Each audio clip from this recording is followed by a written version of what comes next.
Siblings take a selfie together, then they see what's in the background and freeze. The gravel crunched beneath Emily's hiking boots as she pulled into the trailhead parking lot. 10 years. It had been 10 full years since she'd set foot in Whispering Pines. Her hands gripped the steering wheel tightly, knuckles white against the worn leather. Today marked exactly a decade since her father had vanished without a trace, and returning to this place felt like peeling back a scab that had never fully healed. She checked her watch, 9:47 a.m.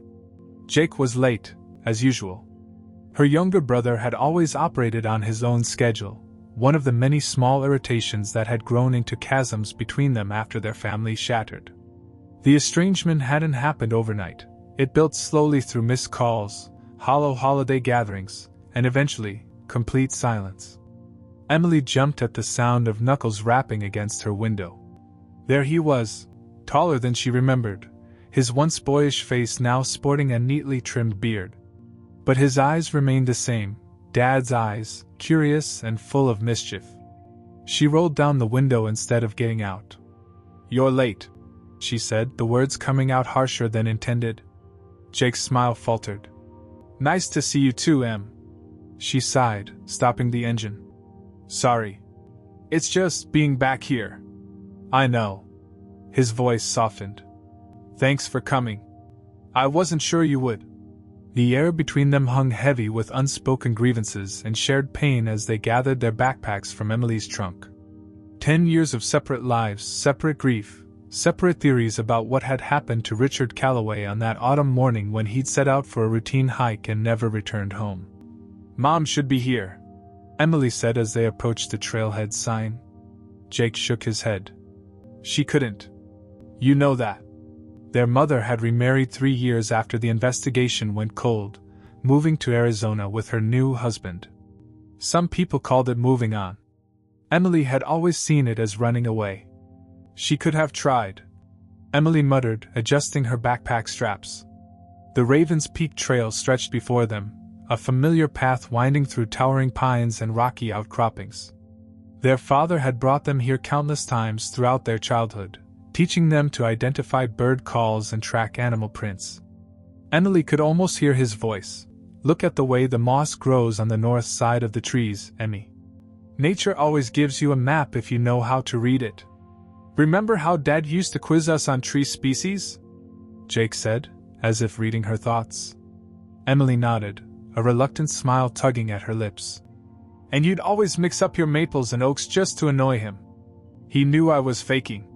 He always knew." Jake laughed, the sound echoing among the trees. For the first mile, they hiked mostly in silence, falling into an easy rhythm despite the years apart. Emily caught herself studying her brother's profile when he wasn't looking. He'd grown up in her absence, transformed from the reckless teenager she remembered into a man she hardly knew. What had she missed? Birthdays, heartbreaks, triumphs, everyday moments that should have been shared. "So," Jake broke the silence. "Architectural engineering, huh? Dad would have been proud." Emily swallowed the lump in her throat. "Yeah. I graduated 3 years ago. Working for a firm in Boston now." "Boston? That's far." "That was the point," she admitted.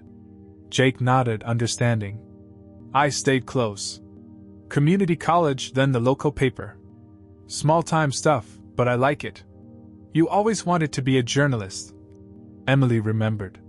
"Still chasing stories?" "Always."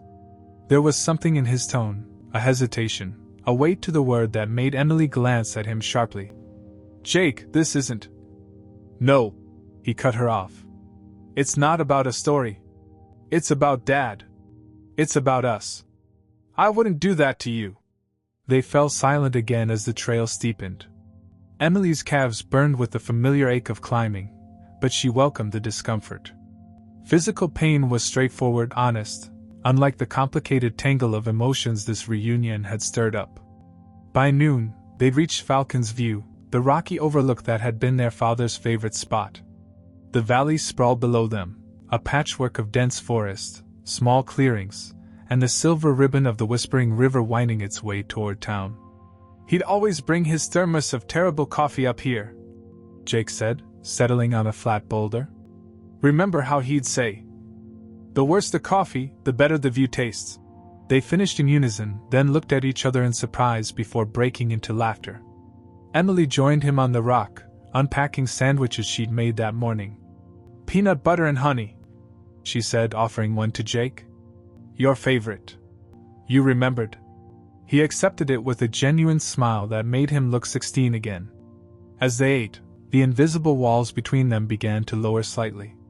They exchanged fragments of their separate lives.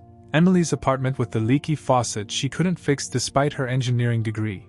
Jake's adopted three-legged dog named Tripod. Holidays spent apart. Mutual friends long lost touch with. They carefully avoided mentioning their mother or the day their father disappeared, as if speaking of it might summon the grief anew. After lunch, they stood at the edge of the overlook, the wind tousling their hair. Below, the forest seemed to hold its breath, keeping its secrets. "We should take a picture," Jake suggested suddenly, pulling out his phone. "For Mom. To show her we did this." Emily hesitated, then nodded. "Yeah. She'd like that." They positioned themselves with the valley as their backdrop, the same view that appeared in dozens of family photos from happier times. Emily felt Jake's arm around her shoulders, an intimacy that felt both foreign and achingly familiar. "Smile," Jake said, extending his arm to fit them both in the frame. Emily forced her lips upward, wondering if her smile looked as artificial as it felt. The camera clicked. "Let me see," she said, reaching for the phone. Jake handed it to her, leaning close as she brought up the photo. And that's when it happened. "Nice," Emily began to say, but the word died in her throat as her eyes caught something in the background of the image. Behind them, at the edge of the tree line maybe 50 yards back, stood a figure. Blurry, partially obscured by branches, but unmistakably human. "What?" Jake asked, noticing her sudden stillness. "What's wrong?" Emily couldn't speak. She zoomed in on the figure, her hands trembling slightly. The person wore a dark green jacket with leather patches on the elbows, the kind a professor might wear. The kind their father had worn every fall. Though distant and out of focus, something about the stance, the slight tilt of the head. "Em?" Jake's voice sounded far away. "You look like you've seen it." "Look," she whispered, turning the phone toward him. "In the trees." Jake took the phone, his expression shifting from confusion to disbelief.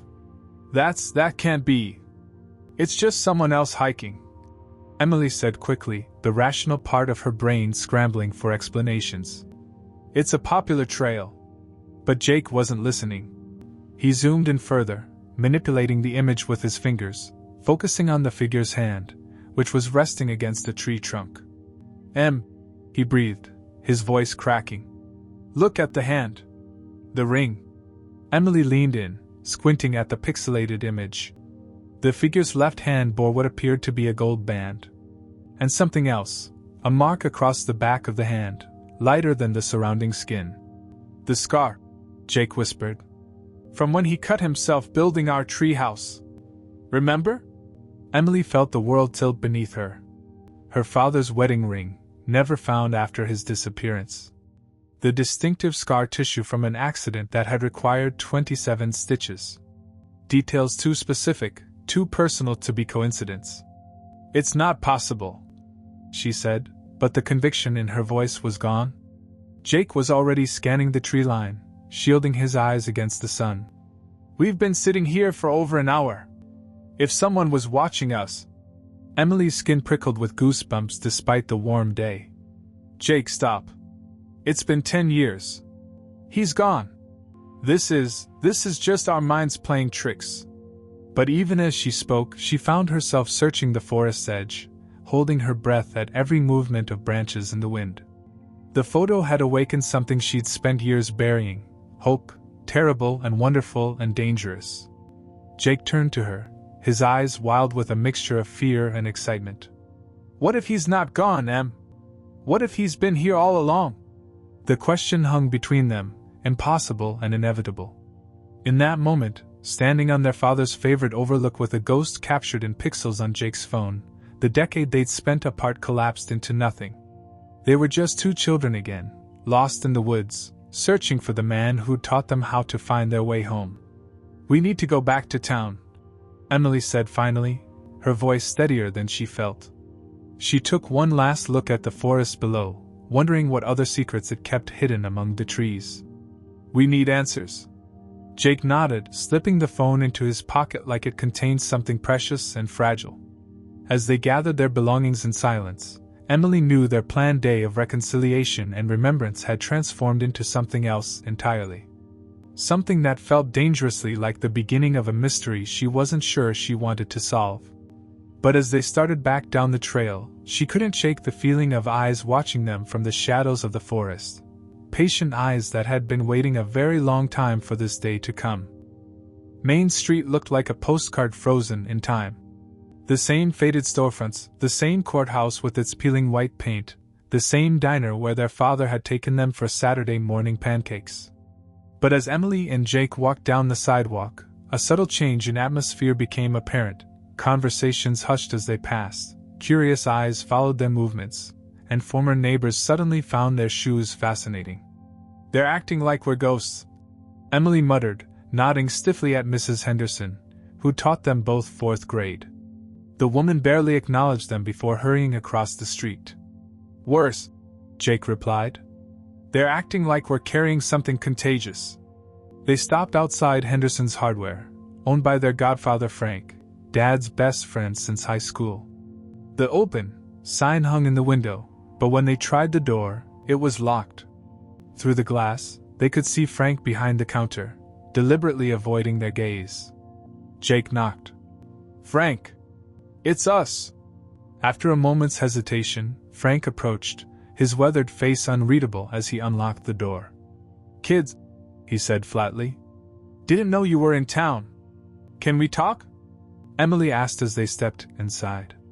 The familiar smell of sawdust and metal brought a rush of memories, standing on tiptoes at this very counter, watching her father discuss fishing spots with Frank while selecting nails for some weekend project. Frank's eyes darted nervously to the window. "Not the best time. Inventory day." "It's about Dad," Jake pressed. "We found something." Frank's hands trembled slightly as he rearranged a display of screwdrivers. "Your father's been gone a long time. Best to let sleeping dogs lie." "What's that supposed to mean?" Emily demanded. "It means go home. Both of you." Frank's voice hardened. "There's nothing for you here anymore." The sheriff's office was equally unhelpful. Sheriff Galloway, once a regular at their family barbecues, kept checking his watch throughout their brief conversation, dismissing the photo as a hiker with similar taste in jackets, and suggesting they were stirring up painful memories for no reason. 10 years is a long time to be missing," he reminded them. "People don't just reappear. People don't just disappear either." Jake countered. "But Dad did." The sheriff's eyes narrowed. "Your father was a troubled man toward the end. Paranoid. Seeing conspiracies everywhere." He stood, indicating the conversation was over. "Don't follow his path." Outside, Emily grabbed Jake's arm. "What was that about?" "Dad wasn't paranoid." Jake shook his head. "Not the Dad we knew."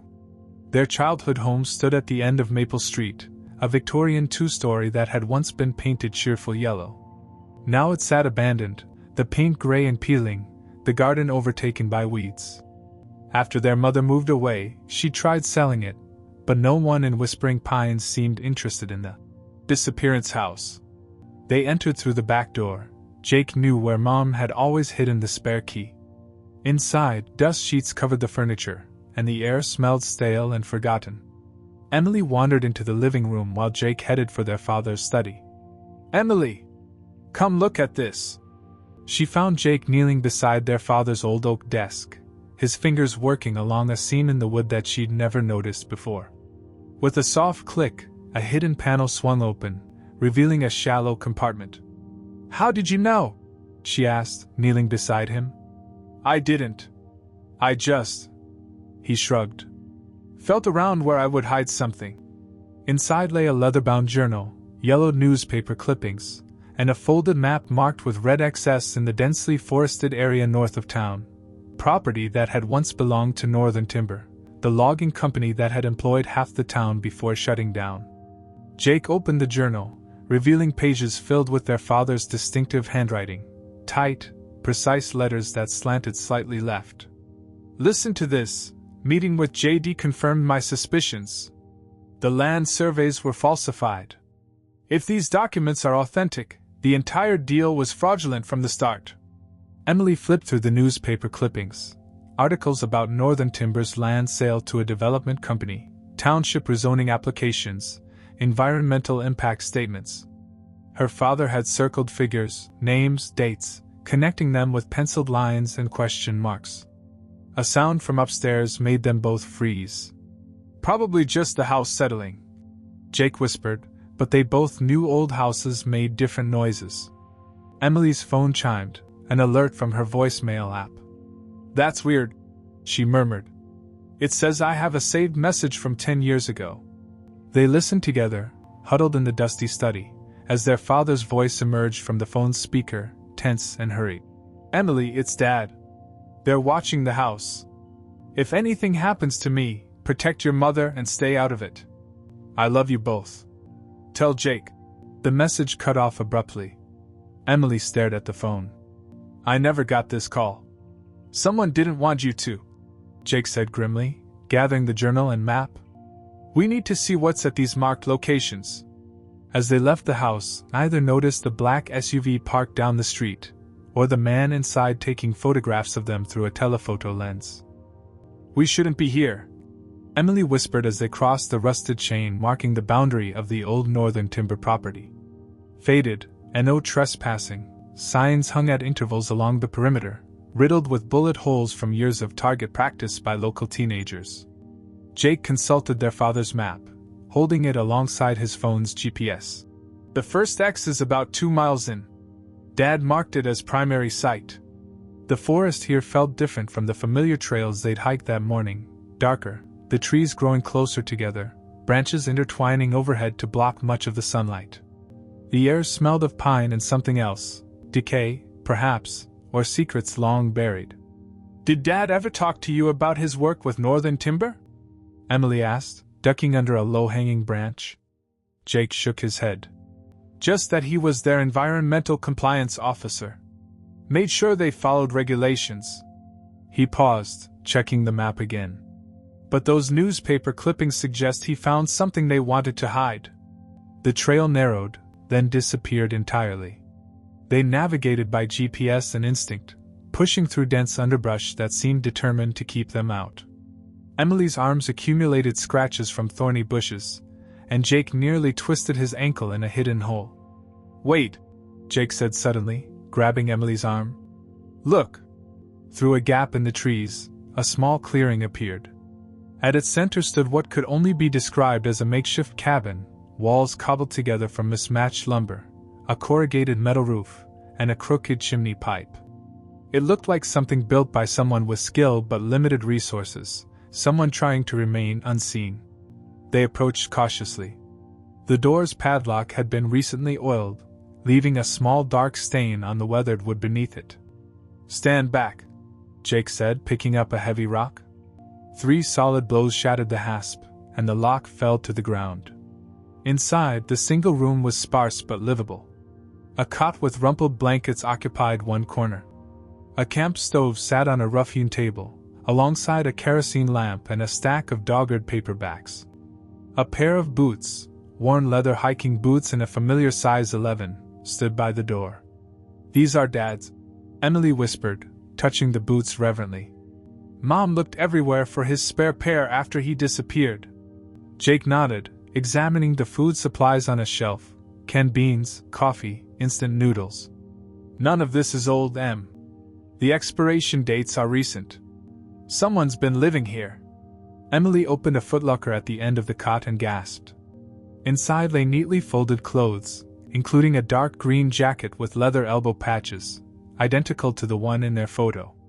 Beneath it, wrapped in a handkerchief, sat a silver picture frame. Emily's fingers trembled as she lifted it out.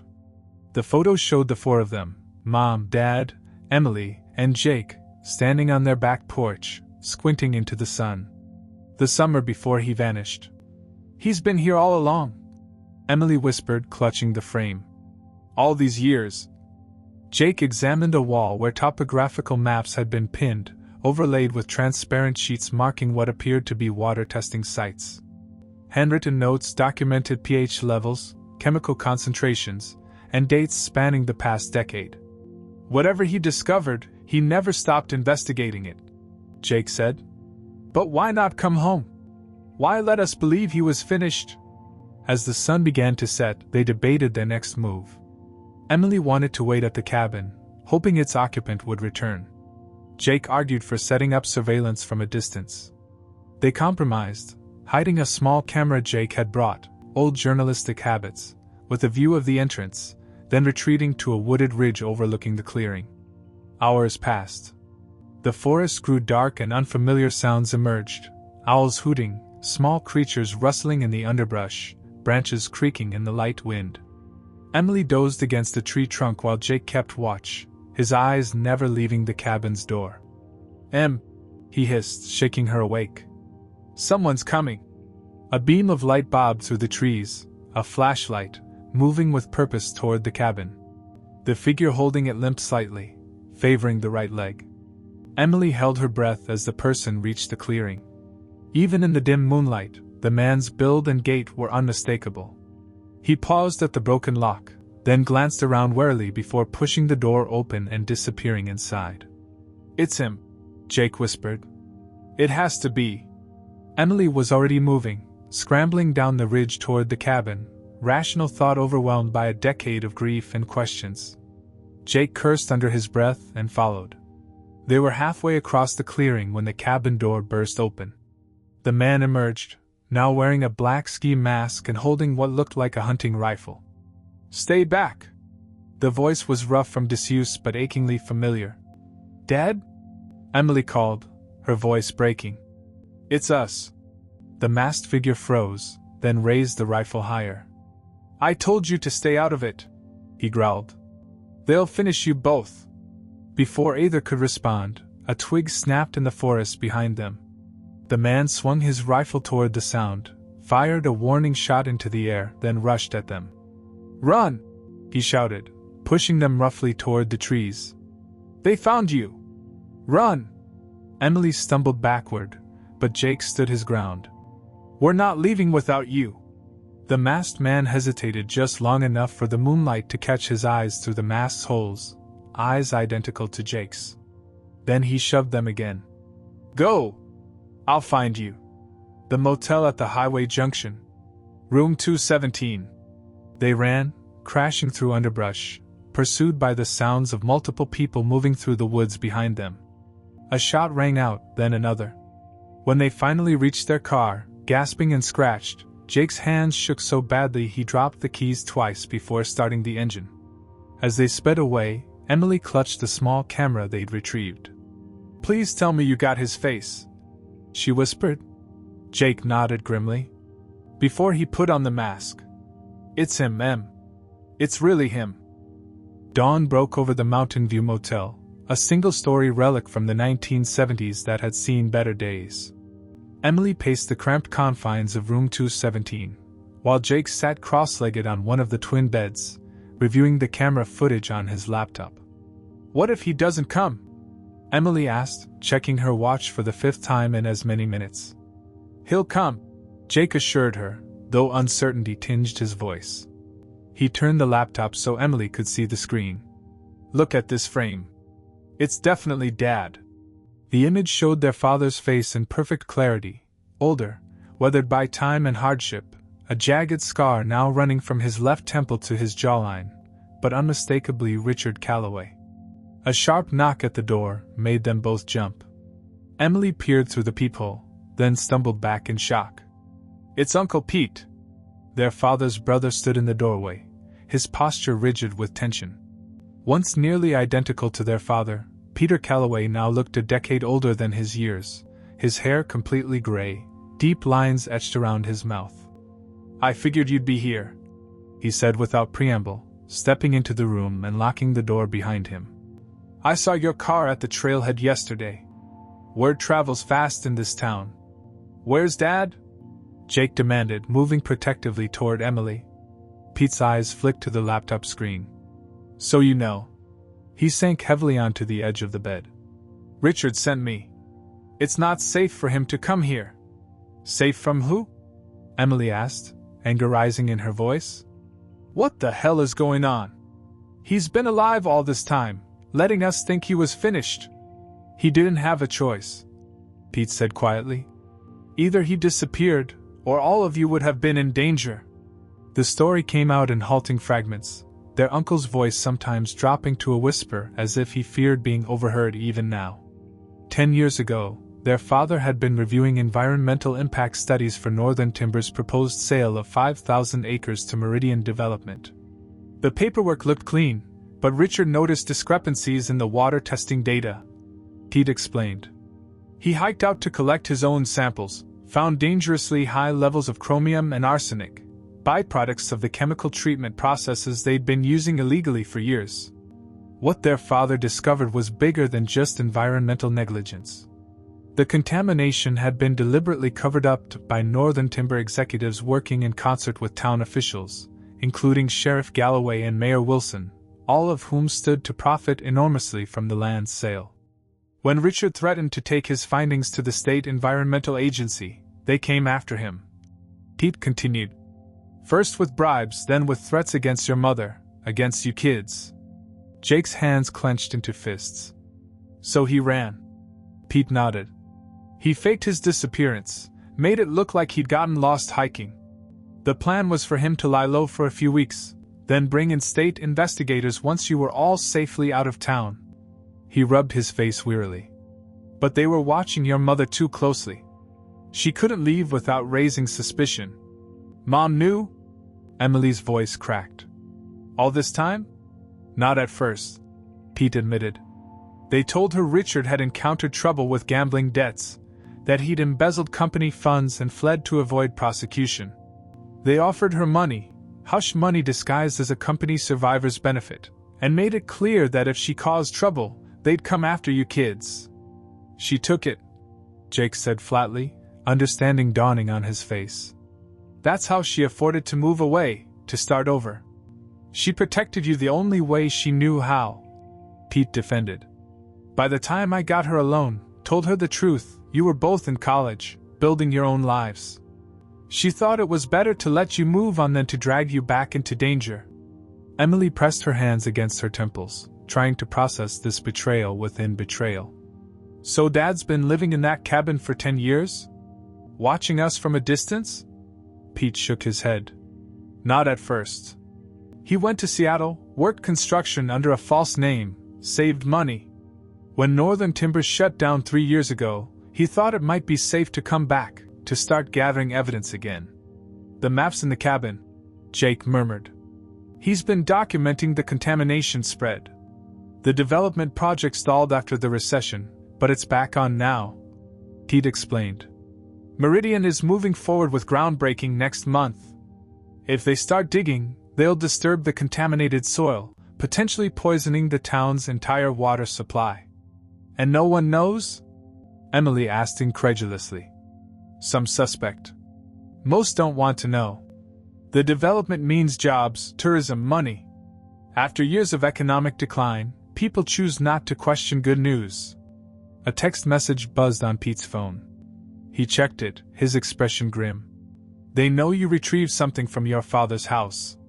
Sheriff's got a warrant out, claiming you stole evidence in an ongoing investigation. The journal and maps. Jake realized. They can't let those become public. Pete stood abruptly. I need to go. Richard says don't come back to the cabin. It's not safe.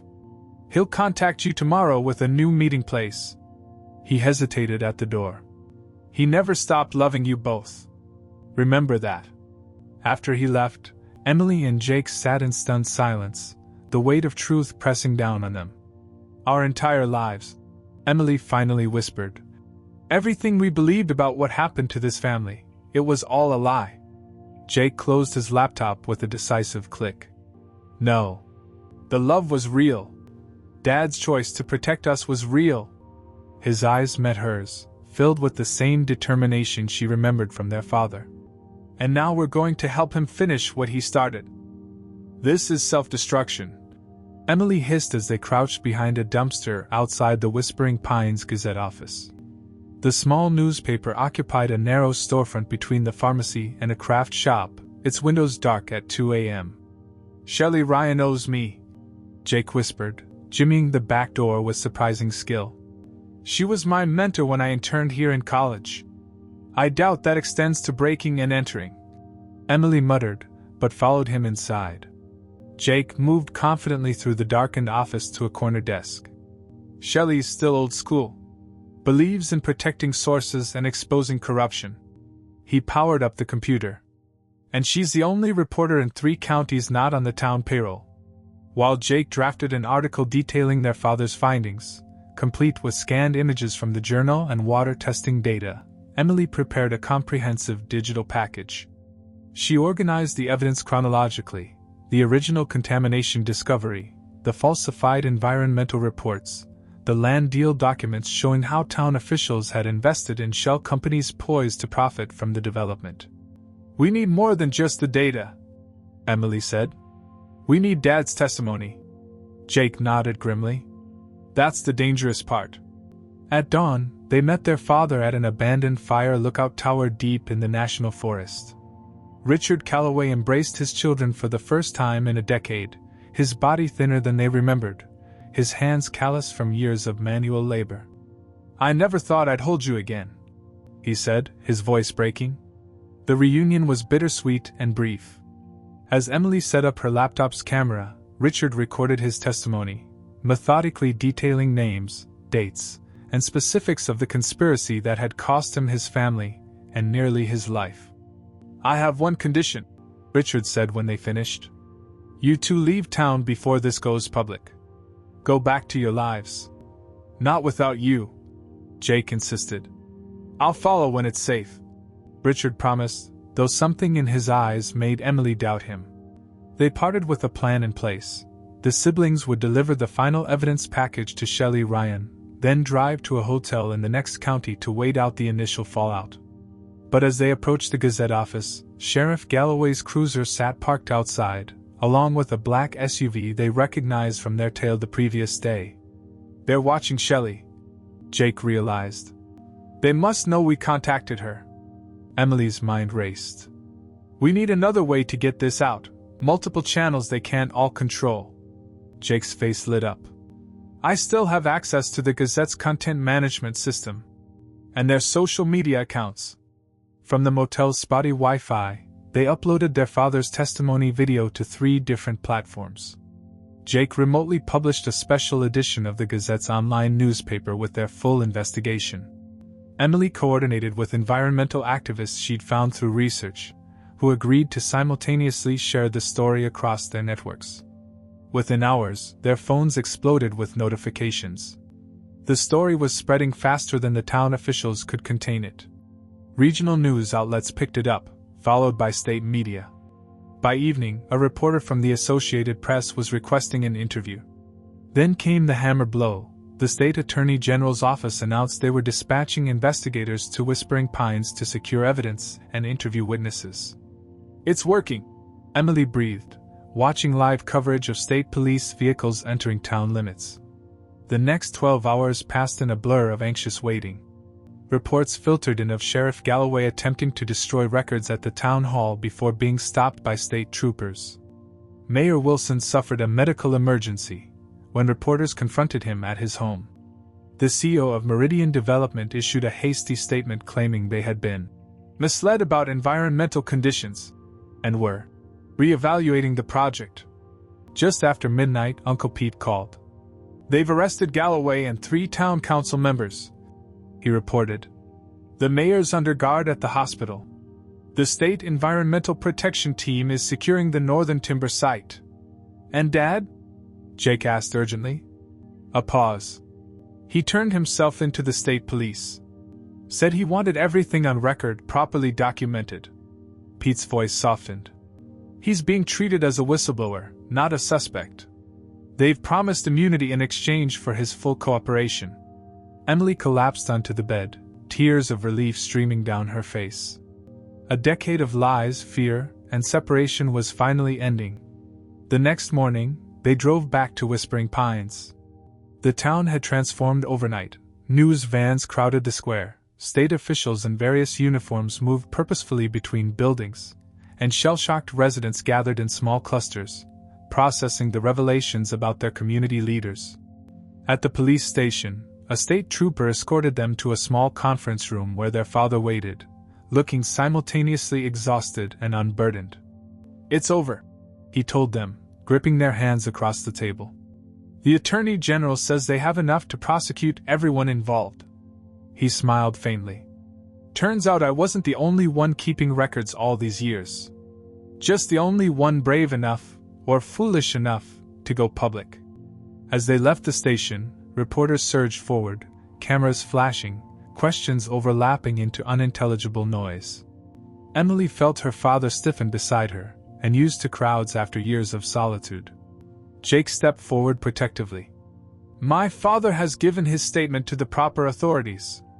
He's been through enough." His voice carried the authoritative tone of someone accustomed to being heard. "This isn't just about one family or one town. It's about powerful people thinking they can poison communities for profit. That story deserves your attention, not our personal trauma." The reporters, recognizing good television when they saw it, turned their cameras and microphones to Jake. As he expertly handled their questions, Emily slipped an arm around her father's waist and guided him toward their car. "Your brother's good at this," Richard murmured. Emily smiled. "He learned from the best. A man who taught us that truth matters, no matter the cost." 6 months later, the autumn leaves blazed orange and gold around the small lake house Emily had rented. She watched from the porch as her father stood at the water's edge, skipping stones with the same fluid wrist motion she remembered from childhood. His hair had been cut short, his beard trimmed neatly, but he still moved with the wariness of someone accustomed to looking over his shoulder. "He's doing better," Jake said, joining her with 2 steaming mugs of coffee. "I caught him sleeping through the night last week. No nightmares." Emily accepted the coffee gratefully. "The therapist says it could take years. You don't live as a ghost for a decade and just snap back." The aftermath of what locals now called the Northern Timber Scandal had been messy and complicated. 8 indictments, including the former sheriff and mayor. Class action lawsuits filed by residents whose properties had been contaminated. A massive environmental remediation project funded by corporate penalties. Their father had been legally exonerated, his whistleblower status officially recognized, and a modest settlement awarded for his lost decade. But money couldn't buy back time. Couldn't erase the trauma of separation, the years of grief and uncertainty. Couldn't heal the fractures in their family with the neat precision of a legal resolution. "Mom's flight gets in at 3, Jake reminded her, checking his watch. Emily nodded, a knot forming in her stomach. They hadn't seen their mother since the story broke. Her initial phone call had been tearful, defensive, a confused jumble of explanations and apologies. She had remarried, built a new life, convinced herself she was protecting her children by maintaining the fiction of their father's abandonment. "Do you think they'll ever forgive each other?" Emily asked softly. Jake shrugged. "I don't know. But they're both here for us, not each other. That's something." Inside the lake house, Emily had converted the sunroom into a makeshift office. Architectural plans spread across a drafting table, her proposal for transforming their old family home into a resource center for families affected by environmental contamination and corporate cover-ups. The irony wasn't lost on her. The house that corruption had emptied would now be filled with those fighting against similar injustices. "Will you stay in Whispering Pines?" her father had asked when she first shared the plans. She'd heard the hope in his voice, carefully restrained. "Not permanently," she'd answered honestly. "But I'll be there enough. The foundation needs someone overseeing the renovations who understands structural engineering." The foundation had been Jake's idea, using their father's settlement money as seed funding for an organization dedicated to supporting whistleblowers and investigative journalism. Their father had wept when they presented the concept to him, the first tears they'd seen him shed since his return. Jake's phone chimed. He glanced at the screen and grinned. Another interview request. The podcast is taking off. Truth Beneath had started as a single episode about their father's story. Now it was a weekly series uncovering similar tales of corruption, cover-ups, and the ordinary people brave enough to expose them. Jake had found his calling, his journalism degree finally serving the purpose he'd always imagined, giving voice to the voiceless. Dad! Emily called from the porch. We need to leave for the airport soon. Richard turned from the lake, raising a hand in acknowledgement. 10 years in hiding had left their mark. He startled at loud noises, avoided crowds, triple-checked locked doors. But there were glimpses of the father they remembered too, his dry humor returning gradually, his passion for teaching as he volunteered with environmental science classes at the local high school. They drove to the airport mostly in silence, the radio filling the space where conversation should be. Emily caught her father smoothing his shirt, adjusting his collar nervously in the rearview mirror. She knows you're coming, she assured him. She's ready for this. He nodded but didn't respond. At the arrival gate, they spotted her immediately, her hair now blonde instead of brown, her frame thinner than they remembered, clutching her purse with white-knuckled hands as she scanned the crowd. When she saw them, she froze, her eyes locking on Richard. For a moment, Emily was certain one of them would turn and flee.